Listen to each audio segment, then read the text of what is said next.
छोटे बच्चे खोए बाबा साहब ने, जवान पत्नी को खोया, तब कुछ हमें देकर गए, हम सारे मिलके उसे बचा के मिले। नया तो जोड़ना अलग बात है, कुछ नया और मिल जाए, हमें तो जो बाबा साहब दे गए हम उसे भी बचा के नहीं रख पाए। 70% छिन गया, 30% बचा है।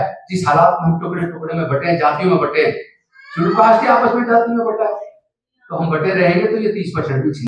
दिल्ली सरकार से डीटीसी से चीफ जनरल मैनेजर रिटायर हुए।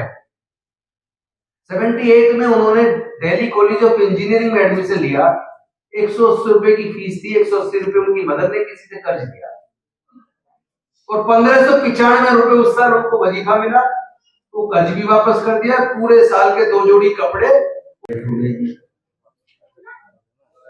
डॉक्टर बाबा साहेब अम्बेडकर जी, माता रमाबाई जी, मानवर कांसीराम साहब और समाज के सभी महापुरुषों के चरणों में कोटि कोटि नमन करते हुए मंच पे आसीन और मंच के सामने बैठे हुए सभी साथियों, माताओं, बहनों, सभी को क्रांतिकारी जय भीम, विनम्र नमो बुधाय। सबसे पहले तो मैं बधाई दूंगा संजीव जी को इंडियन दलित फोरम बनाने के लिए, क्योंकि हमारे पास संगठन तो लाखों में है पूरे देश के अंदर, लेकिन लीगल फील्ड में काम करने के लिए अगर हमें कोई अच्छे वकील की जरूरत पड़ जाए, कोई पब्लिक इंटरेस्ट लिटिगेशन डालनी है या सोशल इश्यू पे हमें कोई पिटीशन डालनी है, तो हमें ढूंढना पड़ेगा, कोई आदमी मिलेगा नहीं आसानी से। और ऐसे में अपनी बची हुई नौकरी को छोड़ के समाज के लिए छोड़ के आना, ये तो बिरले लोग ही काम कर सकते हैं, ये हर किसी की अच्छी बात है।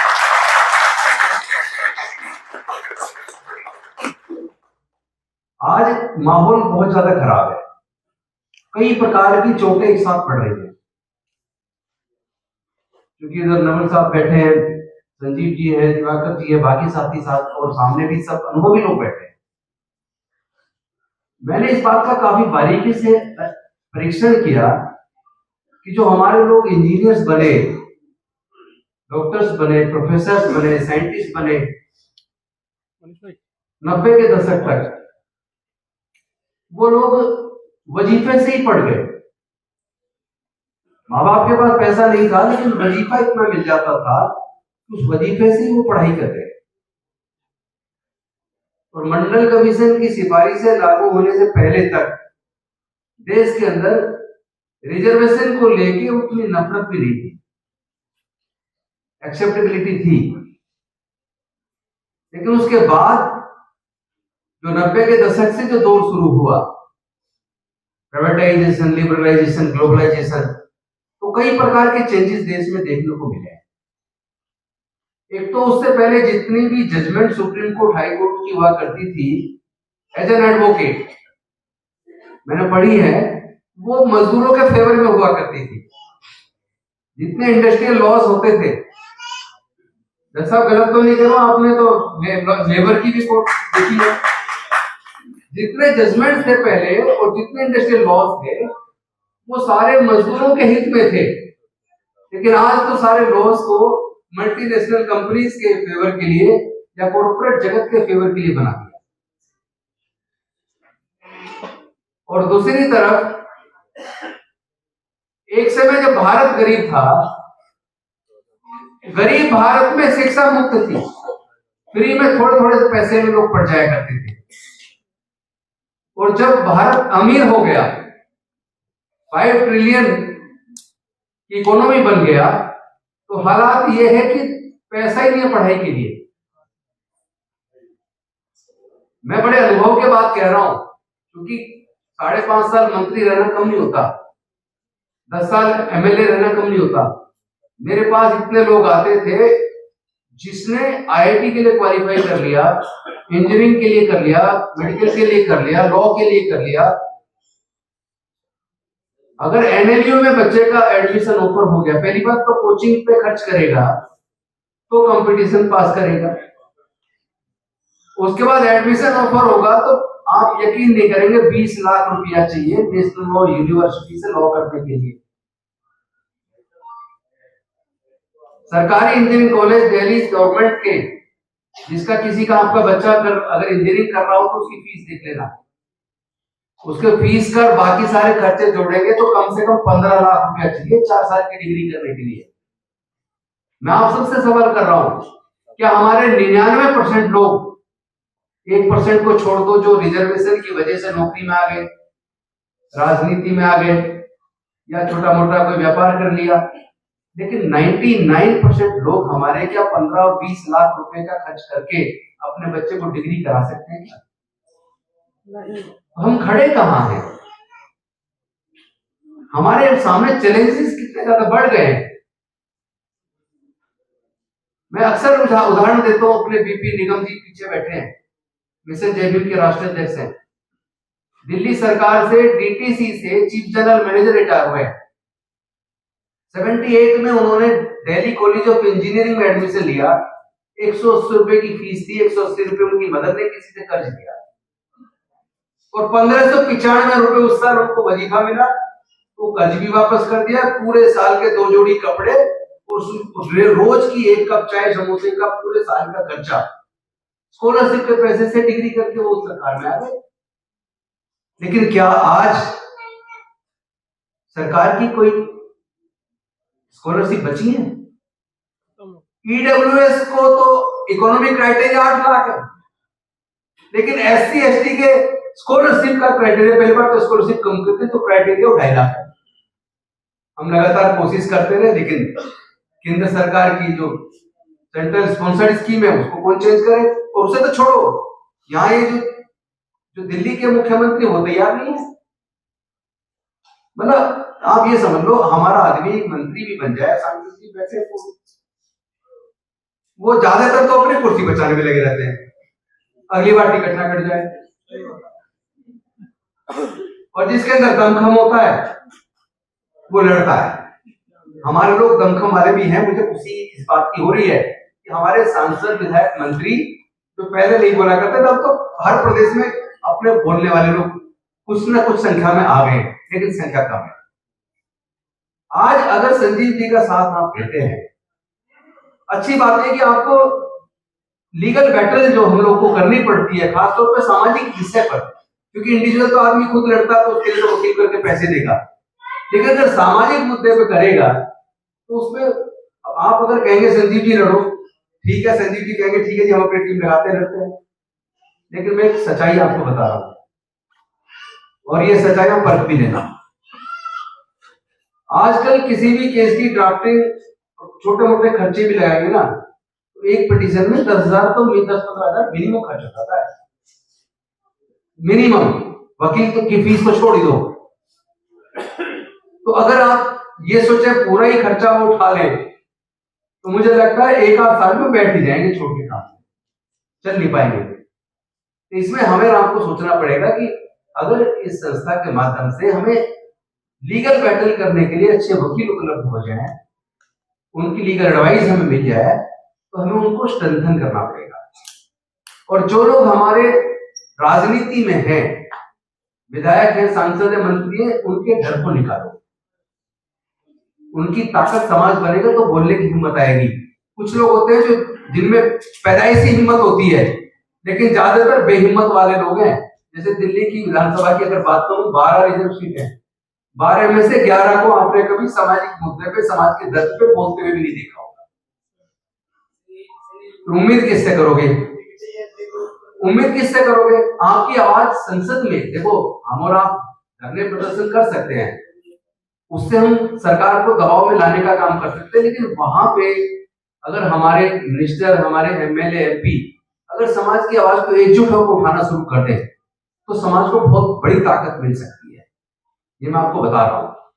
तो इन्होंने देखो, एक तरफ जो मैंने बताया था कि 90 से तो दौर शुरू हुआ, एक तरफ तो शिक्षा महंगी करके शिक्षा आपसे छीन लिया। मनुस्मृति की जरूरत नहीं है कि भाई मनुस्मृति लागू करो, इनके पढ़ाई लिखाई पे फिर से बंदिश लगाओ, क्योंकि शिक्षा सवालों को जन्म देती है। शिक्षा से ज्ञान प्राप्त होता है, जब आदमी को ज्ञान होता है तो सवाल करता है। इन्हें सवाल करने वाले लोग पसंद नहीं है, इसलिए वो चाहते नहीं आप पढ़े। तो पहले तो मनुस्मृति की वजह से नहीं पढ़ पाए, लेकिन आज तो मनुस्मृति की जरूरत ही नहीं है। पढ़ाई बंदिश, धार्मिक बंदिश मत लगाओ पढ़ने पर, पढ़ाई को इतना महंगा कर दो अपने आप ही छोड़ दो।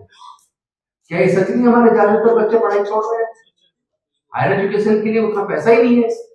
और दूसरी ताकत जो मध्यम वर्ग बना, जिससे हमारी बोलने की ताकत आई है, वो मध्यम वर्ग यहाँ बैठा है। लेकिन ये मध्यम वर्ग है कितना? ज्यादा से ज्यादा पूरे देश में अगर अनुसूचित जाति जनजाति की बात करोगे तो मध्यम वर्ग हमारी जाति की टोटल संख्या का अगर परसेंटेज निकालोगे तो ज्यादा से ज्यादा 5%। 95% तो बिल्कुल गरीब है, गरीबी की रेखा से नीचे है। यही मध्यम वर्ग जो बना है सरकारी नौकरियों से बना है। हमारे कोई व्यापार नहीं चल रहे थे, कोई किसी के प्रॉपर्टी नहीं थी, कोई खेत की जमीन हमारे पास नहीं थी, नेचुरल रिसोर्सेज में कोई हिस्सेदारी नहीं थी। हमें तो जो मिला, हमारे लोग सरकारी नौकरी में रिजर्वेशन से पढ़ के आ गए, नौकरी में तो थोड़ा थोड़ा पैसा आया तो अपने परिवारों को पीछे, गांव वालों को भी ला के शहरों में। जैसे हमारे फादर अपने पूरे गांव से 25-30 घर यहाँ के बस गए दिल्ली में। ऐसी मुझे लगता सबकी कहानी है।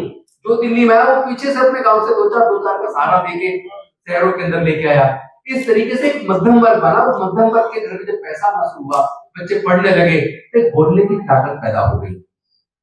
और ये जो सामाजिक संगठन जो बने, उनको चंदा, बिना चंदे तो चलते नहीं है, तो चंदा वो मध्यम वर्ग बेचारा 5% का टोटल 100 में से वो देके हमारे इन संस्थाओं को चला रहा है। और आज दुख की बात है कि वो 5% खत्म हो गया, क्योंकि अब इन्होंने पब्लिक सेक्टर अंडरटेकिंग्स तो ज्यादातर बेच दी और सरकारी नौकरी भी धीरे धीरे इन्होंने कम कर दी। 50% सीटें खाली हैं।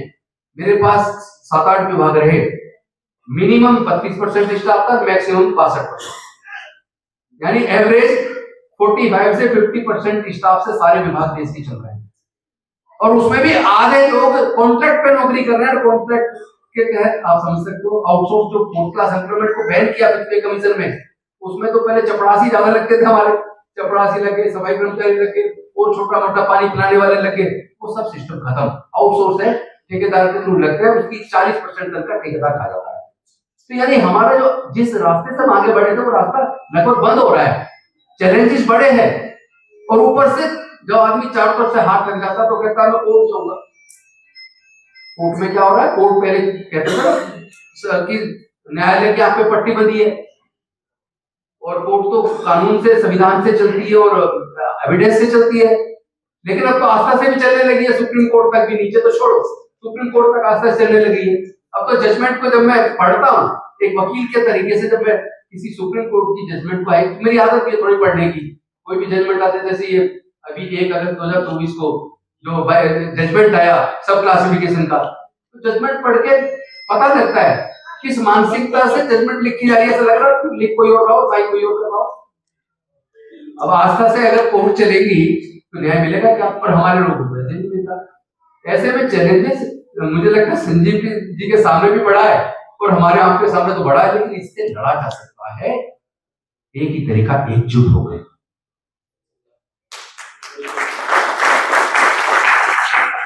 छोटे छोटे लालच में हम दिख रहे हैं। हमें इस बात का भी एहसास नहीं है कि ये जो वोट का अधिकार डॉक्टर बाबा साहब अम्बेडकर ने कितनी मुश्किल से दिलाया। 1000-2000 रुपए में शराब की बोतल में, 5 किलो राशन में, और कभी ये बिजली हाफ पानी माफ। अरे इसमें होगा क्या भाई? रोजगार की बात तो कोई सरकार कर ही नहीं रही है, ना रोजगार की बात कर रही है, और जो हमारा रिजर्वेशन धीरे धीरे खत्म हो रहा है उसकी बात नहीं कर रही है। और ये ईडब्ल्यूएस पे 8 लाख है, हमारा 2.5 लाख है, इस पे बात करो तो दर्द हो जाता है। मुझे लगता है कि इन सब मुद्दों पे लड़ने के लिए सामाजिक शक्ति की जरूरत है, और नेता को भी ताकत समाज से मिलती है। जिस नेता के पीछे समाज की ताकत नहीं होती वो कमजोर होता है, उसकी बोलने की ताकत बन नहीं पाती है। अगर मैं हमेशा से बोलता हूँ तो इसलिए बोलता हूँ कि बचपन से सोशल वर्क में तो समाज में कहीं ना कहीं लोग इज्जत करते हैं, सम्मान देते हैं, हम भी समाज के लिए लड़ते हैं। तो समाज की वजह से हमारे अंदर बोलने की ताकत आई, इसीलिए तो वो इस्तीफा देता है। हमें कहा कि भाई अब ऐसा आ गया, इससे आप अपना मिशन चलाओ, बुद्धिज्म का, अम्बेडकरवाद का, या फिर मंत्री रहो। मैंने कहा ठीक है, तो मैं मिशन चलाता हूं। ये तो तय करना पड़ेगा वो करना क्या है। जैसे उन्होंने रिजाइन कर दिया, हमारा तो अभी विधायक का टाइम बचा हुआ था 6 महीने, हमने रिजाइन कर दिया। हमें लगा कि जहां विचार ना मिले ऐसे लोगों के साथ नहीं रहना चाहिए। तो विचारधारा की तो सारी लड़ाई है देश में, और विचारधारा से अलग हटके कुछ है भी नहीं। हमें भी तय करना पड़ेगा। अंधविश्वास, पाखंडवाद हमारे पैरों में बेड़ियां हैं। अंधविश्वास, पाखंडवाद से कुछ मिलने वाला नहीं है। मेहनत करोगे तो आगे बढ़ोगे, और बच्चों को पढ़ाना जरूरी है। और पढ़ाई आजकल पैसे का अभाव में मुश्किल हो गई है, इसलिए चैलेंजेस ज्यादा है। लेकिन हम एकजुट होकर अगर सरकारों पे दबाव बनाने में कामयाब होंगे तो जो छीना है उसको भी वापस पा सकते हैं। और बस अंत में, चूंकि अभी तो आज संस्था का यहाँ शुरुआत हुई है, तो हमारा मिशन जय भीम भी हम आपको कोऑपरेट करेंगे हर तरीके से, तन से मन से धन से, और हम लोग मिल के पूरे देश में हमें अपने ताकत का निर्माण करना है, क्योंकि ये ताकत सामाजिक ताकत ही बचा पाएगी।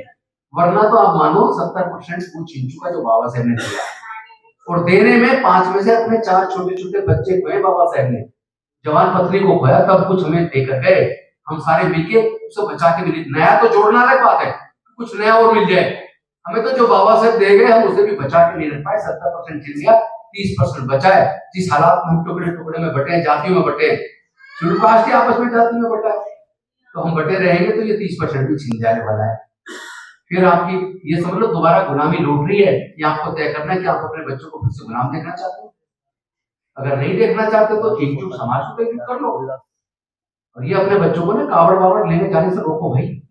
हमारे लोग जा रहे हैं, कोई पूंजीपति का बच्चा नहीं जा रहा, किसी नेता का बच्चा नहीं जा रहा, किसी अफसर का बच्चा नहीं जा रहा, किसी पुजारी का बच्चा नहीं जा रहा, किसी अपर कास्ट का बच्चा नहीं जा रहा, हमारा बच्चा जा रहा। और जितने दंगे होते हैं आप चेक करो, मैंने पूरा सर्वे निकाल के दिखा है, जितने लोग दंगों में जेल में गए या जितने मारे गए, सारे के सारे या तो अल्पसंख्यक या दलित या पिछड़ा या आदिवासी, स्वर्ण उसमें जाते नहीं। तो दंगा कराने वाला जेल नहीं जाता, और जिसका इस्तेमाल हो रहा है वो बच्चे हमारे और आपके। और अपने बच्चों को ऐसी जगह जाने से रोकिए, और कथावाचकों को सुनना बंद करो, संविधान पर चर्चा हो उसको सुनो। निश्चित रूप से बहुत बहुत धन्यवाद।